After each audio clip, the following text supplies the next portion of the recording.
നമസ്കാരം. മതത്തിന്റെ അടിസ്ഥാനത്തിൽ സംവരണം നൽകുന്നത് ഭരണഘടനാ വിരുദ്ധമാണെന്ന് RSS സർക്കാര്യവാഹ് ദത്താത്രേയ ഹെസബാളെ.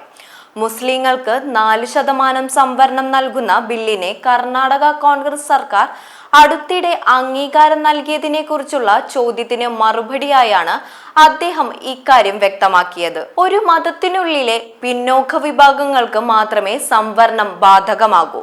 ബാബാ സാഹിബ് അംബേദ്കർ രചിച്ച ഭരണഘടന മതാടിസ്ഥാനത്തിലുള്ള സംവരണങ്ങൾ അംഗീകരിക്കുന്നില്ല.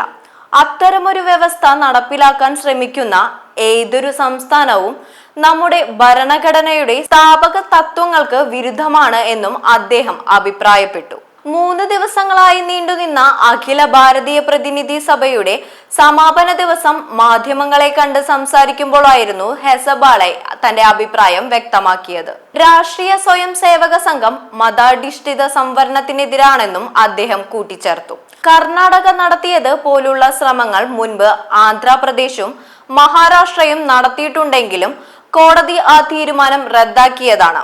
അത്തരം വ്യവസ്ഥകൾ ഇന്ത്യൻ ഭരണഘടന പിന്തുണയ്ക്കുന്നില്ലെന്നും അദ്ദേഹം വ്യക്തമാക്കി. News desk Bharathabhoomi.